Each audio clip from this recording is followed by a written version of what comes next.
বন্ধুরা, পাকা কলা বেশি মজে গেলে একদমই যদি ফেলে দিয়ে থাকেন তবে অবশ্যই অনুরোধ রইল আজকের রেসিপিটি দেখার জন্য।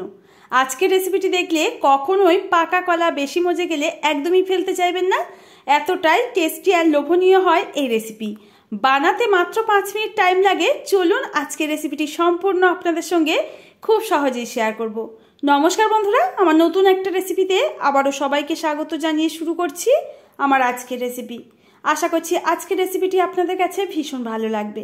নতুন বন্ধুরা কেউ এসে থাকলে অবশ্যই চ্যানেলটিকে সাবস্ক্রাইব করে নেওয়ার জন্য অনুরোধ রইল, আর পাশে থাকা নোটিফিকেশন বেলটা অবশ্যই অন করে রাখবেন সবার আগে এরকম সহজ রেসিপি পাওয়ার জন্য। চলুন তাহলে শুরু করছি আজকের রেসিপিটি। প্রথমে আমি এখানে 4টে এরকম কাঁঠালি কলা নিয়েছি, আর এগুলো দেখুন উপরের অংশ একটু কালো কালো হয়ে গেছে। বাচ্চাদের দিলে তো একদমই খেতে চায় না, আর নিজেদেরও হয়তো ভালো লাগে না অনেক সময় খেতে এই কলাগুলো। তখনই কিন্তু ঝটপট এই রেসিপিটি ট্রাই করে দেখতে পারেন। আমি এখানে 4টে কাঁঠালি কলার খোসাগুলো ভালো করে ছাড়িয়ে পরিষ্কার করে নিচ্ছি। এখন এই কলাগুলোকে একটু ছোট ছোট টুকরো করে কেটে নিচ্ছি। এখানে আপনারা হাত দিয়েও এগুলোকে কেটে নিতে পারেন। একটা মিক্সির জারের মধ্যে আমি নিয়ে নিচ্ছি 1 কাপ সুজি। তো আমি হাফ করে 2 বারে তৈরি করে নেব। এখানে আমি হাফ কাপ মতো সুজি প্রথমে দিয়ে দিলাম, আর এর মধ্যে দিয়ে দিচ্ছি কেটে রাখা কলা অর্ধেকটা পরিমাণে। 2 বারে করব তাই অর্ধেক অর্ধেক করে নিচ্ছি। এখানে আপনারা একবারেও কিন্তু বড় জারের মধ্যে করে নিতে পারেন। আর হাফ কাপ দুধ অ্যাড করে দিলাম।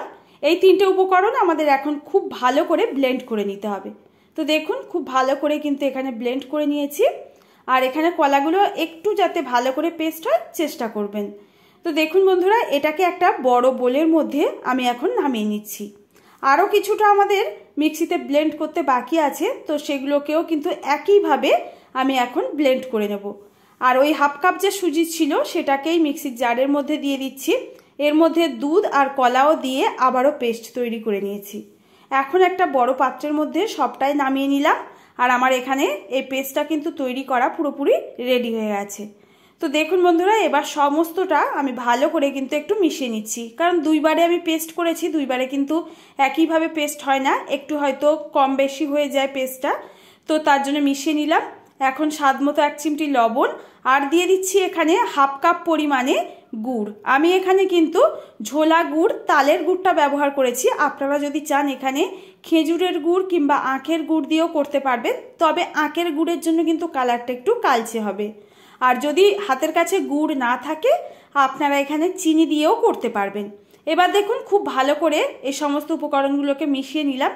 এখন আমি এর মধ্যে কিছুটা পরিমাণে মৌরি দিয়ে দিচ্ছি। এবার মৌরি দেওয়ার পর আবারও কিন্তু এই ব্যাটারের মধ্যে খুব ভালো করে মিশিয়ে নিতে হবে।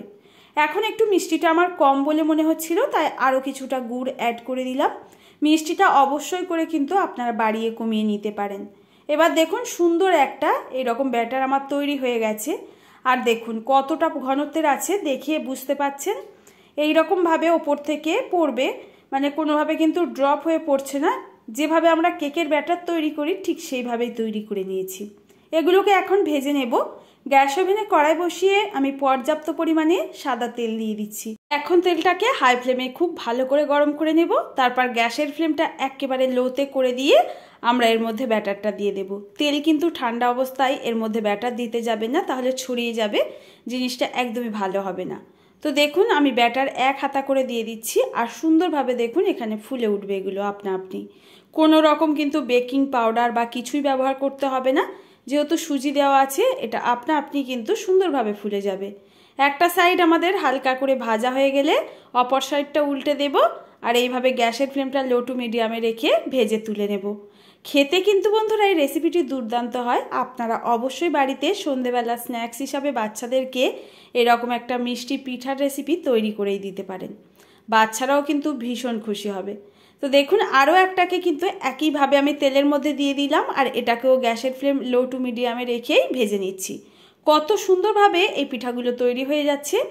অনেক সময় তেলের পিঠা তৈরি করতে গেলে আমাদের কিন্তু এগুলো ব্যাটারটা ছড়িয়ে যায় তেলের মধ্যে।